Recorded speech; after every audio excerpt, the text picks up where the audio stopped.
The first indication that something had gone catastrophically wrong was not a blaring emergency alert or a cascade of red numbers across trading terminals. It was silence. A sudden, almost unnatural stillness radiating from the auto parts manufacturing corridors stretching along the Interstate 75 belt through southern Ontario and Michigan. At exactly 9:47 a.m. Eastern Time, 30 seconds after an unscheduled address from the White House, a senior trade advisor delivered one sentence. Effective immediately. No waivers, no grandfather clauses, no exceptions. No Canadian national would be permitted to hold work authorization in any sector of the American economy. The declaration was so stark, so stripped of the usual political choreography, that the world simply froze for a moment. Then the machines woke up. Not with alarm bells, but with something far more unsettling, a silent, frozen error state. The algorithmic trading systems at the Chicago Mercantile Exchange, architected to assign risk values to everything from hurricane paths to armed conflict, hit a variable they had never been programmed to handle. Their frameworks were built for tariffs, for export quotas, for sanctions regimes, even for war. But no one had ever asked them to price the instantaneous, total elimination of more than 500,000 skilled workers who crossed an international boundary every morning and returned home every night. These were not temporary visa holders cycling through a guest worker program. They were locomotive engineers, pipeline corrosion specialists, heavy diesel mechanics, seed treatment technicians, and metallurgists. Workers whose presence had been so consistent, so deeply embedded in the operational fabric of North American industry that no economic model had ever bothered to simulate their removal. The trading systems did not crash. They simply halted, unable to locate a historical precedent for a simultaneous labor shock hitting every major industry sector at once. Within 12 minutes, the theoretical became brutally operational.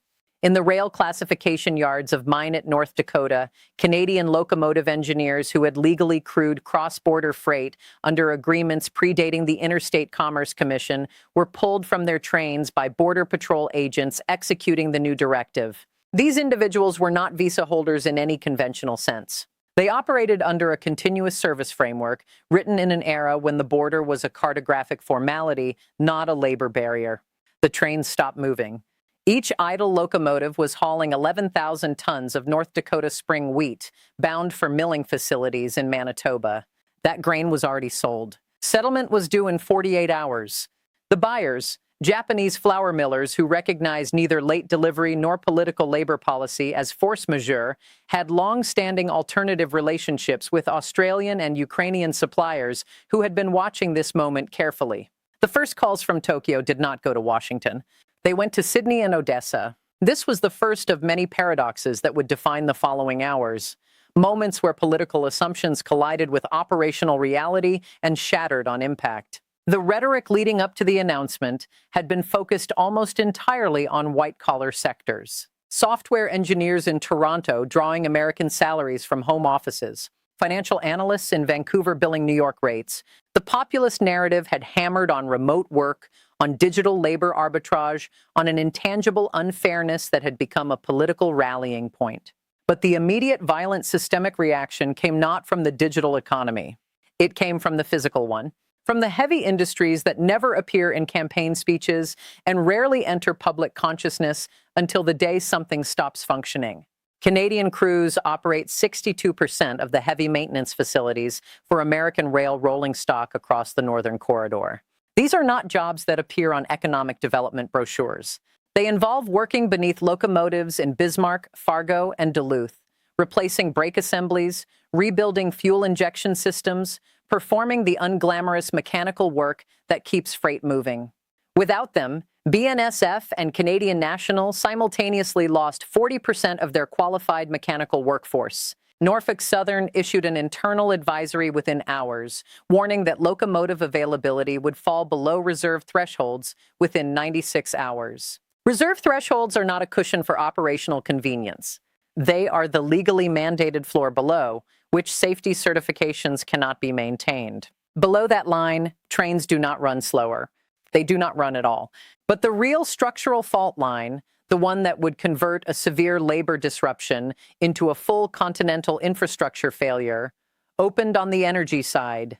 Enbridge Line 5, the pipeline transporting 540,000 barrels of light crude and natural gas liquids daily from Wisconsin to Sarnia, Ontario, requires continuous inspection and maintenance by Canadian engineers who reside on the American side of the border under TN visa status, a classification created by the very trade agreement the current administration had signed. These engineers monitor cathodic protection systems that prevent underground pipe corrosion. They calibrate pressure sensors that identify leak conditions before they become environmental disasters. They are not interchangeable. The training pipeline for a pipeline corrosion specialist runs 5 years of field apprenticeship under certified supervision. By 2 p.m. Eastern Time, the pipeline operator confirmed that its entire Michigan-based inspection team had been stripped of work authorization effective immediately. The pipeline did not go offline at that moment. Pipelines cannot be halted without a controlled shutdown sequence requiring days of valve management and pressure rebalancing, a sequence that demands the precise engineers who had just been removed. But the countdown to a forced curtailment within 72 hours had begun. Refineries in Sarnia, which supply 70% of Ontario's gasoline, began executing contingency protocols for a complete feedstock interruption. Gasoline futures on the New York Mercantile Exchange spiked 8% before a single official confirmation of pipeline closure had been issued, because experienced traders understand that unresolved uncertainty carries a higher price than confirmed bad news. What the markets grasped before the policy architects did was this: what had just been triggered was not a trade war. Trade wars operate through tariffs, costs that can be paid, passed through, or hedged against. Tariffs create friction. Friction can be modeled and absorbed. This was a labor blockade, and labor is categorically different from a trade flow. Labor is not a commodity that can be resourced from an alternative supplier. It is accumulated human capital, years of certified training, documented field experience, and undocumented operational knowledge that lives only in the hands and memory of the individuals who hold it. You cannot warehouse a trained Canadian locomotive engineer. You cannot air freight a pipeline corrosion specialist from a strategic reserve. The replacement timeline for a single certified heavy rail mechanic is 18 months and $60,000 in training costs, assuming a qualified candidate already exists somewhere in the domestic labor pool. That assumption was false. The entire North American training infrastructure had been built on the foundational premise of cross-border labor mobility.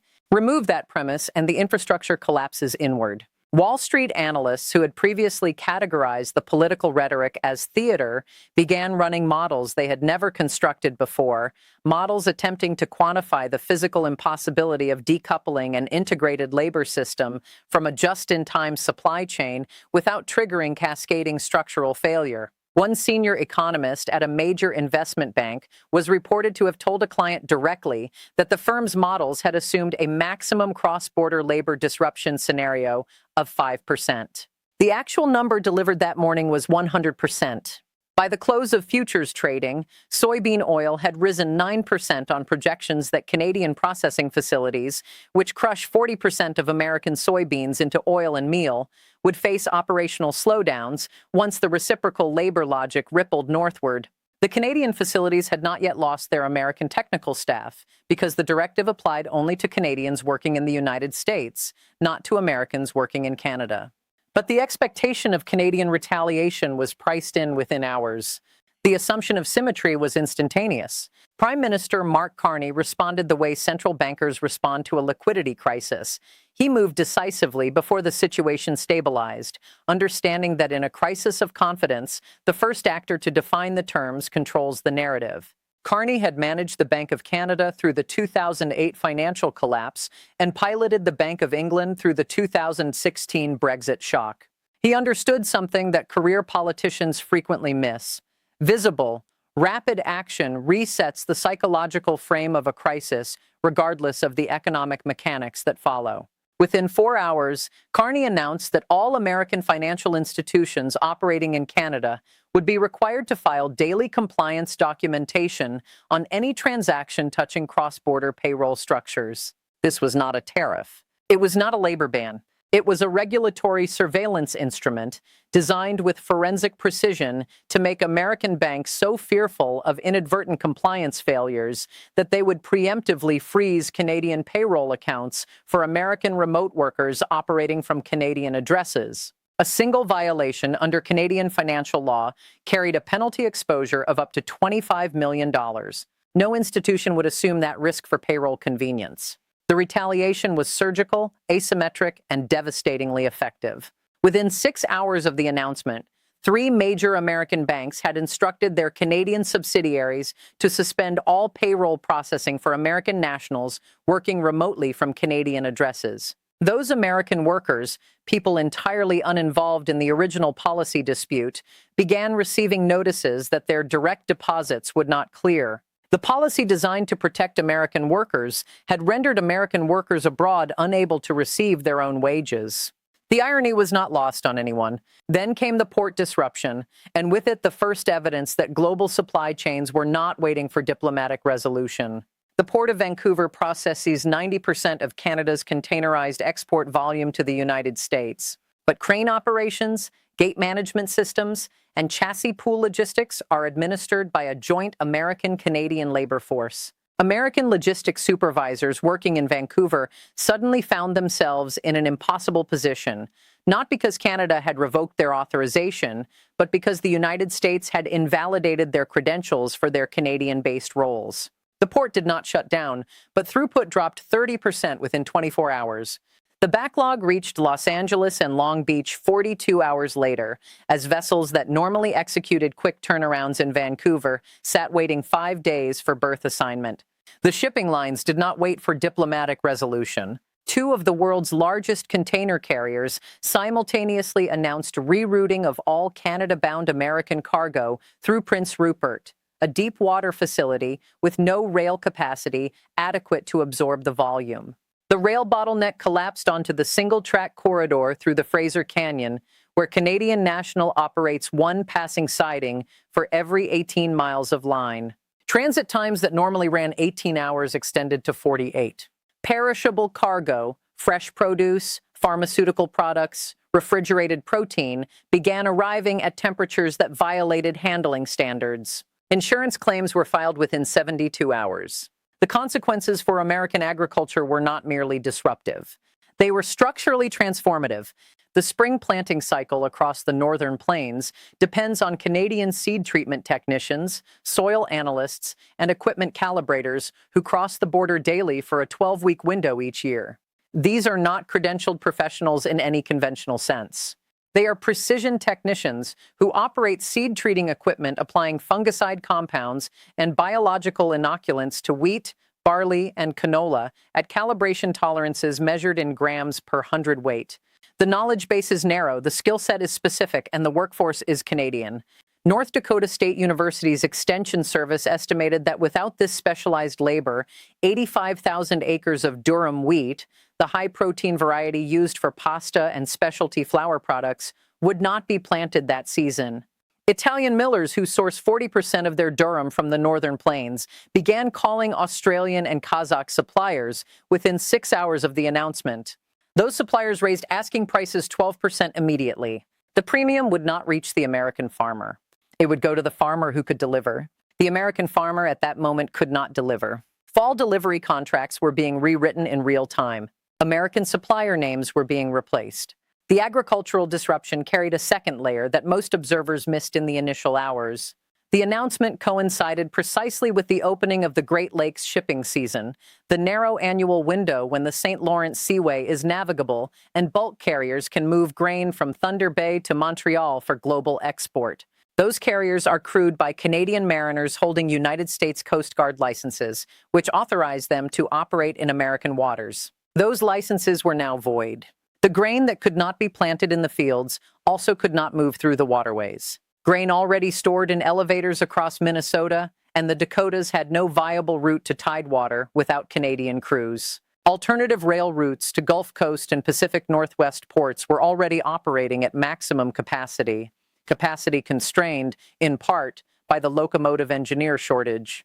The system was consuming itself. The institutional paralysis that followed exposed a governance architecture gap that no interagency review had ever mapped. The Department of Homeland Security held authority to revoke work authorizations, but possessed no mechanism to replace the labor. The Department of Labor maintained shortage data, but had no jurisdictional authority over Homeland Security decisions. The Federal Reserve carried models for demand shocks and supply shocks, but had no framework for a labor decoupling event because no such event had ever occurred in a modern economically integrated continental system. One regional Federal Reserve president, speaking on condition of anonymity to a policy research group, indicated that internal simulations projected a 4% contraction in manufacturing GDP within 90 days if the policy held. That figure represents the equivalent of erasing the entire automotive components sector overnight or eliminating the total economic output of a mid-sized American state.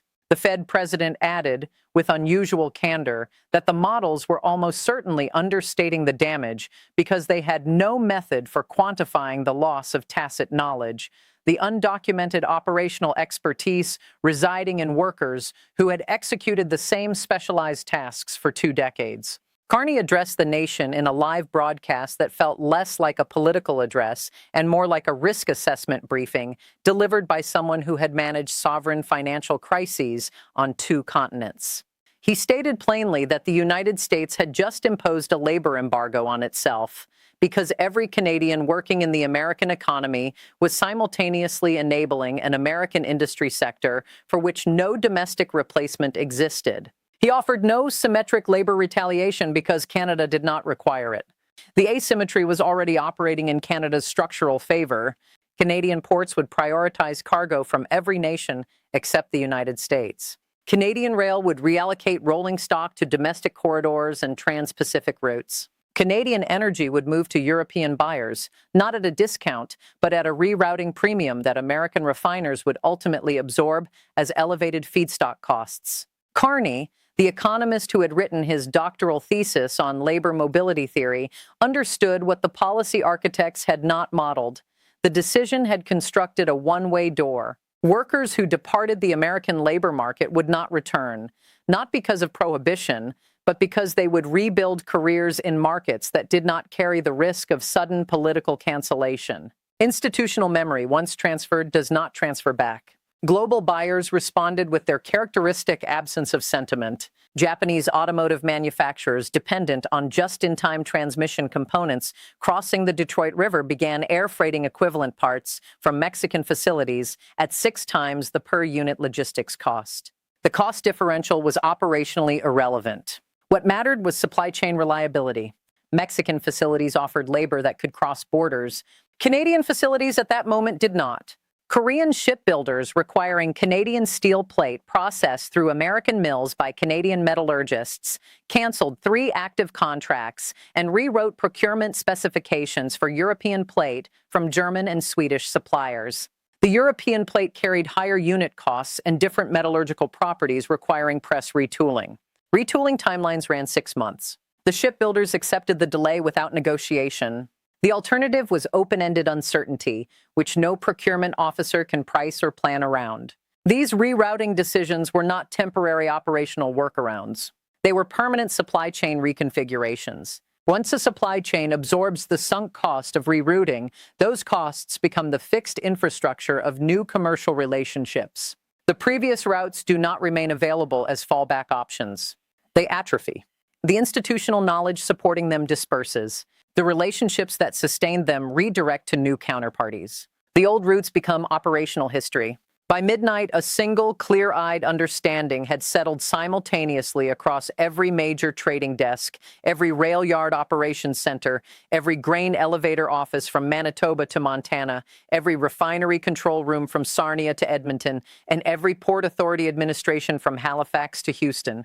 The policy had not created a crisis in the conventional sense. It had illuminated a hidden structural reality that had been invisible precisely because the system had been functioning without interruption for 50 years. A continental industrial machine held together by the daily, unremarked, irreplaceable labor of Canadian workers operating inside American sectors that had long since forgotten they were operating in an integrated system. The shock was not the announcement itself. The shock was the discovery that the system had no contingency, no redundancy, no alternative architecture. That half a century of economic integration had produced an operational dependency so deep and so undocumented that no government agency, no industry association, and no academic institution had ever thought to build a backup. The irreversible conclusion did not arrive with theater or spectacle. It arrived with the sound of a single diesel locomotive powering down in a North Dakota rail yard, its Canadian engineer already boarding a bus back to Winnipeg. That locomotive will not move again for weeks, possibly months, possibly not under American operation at any point in the foreseeable future. The quiet truth now echoing through every corporate boardroom, every farm operation office, and every policy briefing from Washington to Ottawa is this: the United States just terminated 500,000 workers from industries it cannot pause, inside a system it never fully mapped. The border remains where it always was. The dependency it was supposed to eliminate does not. Subscribe to US Trump Legacy and hit the bell icon for daily updates.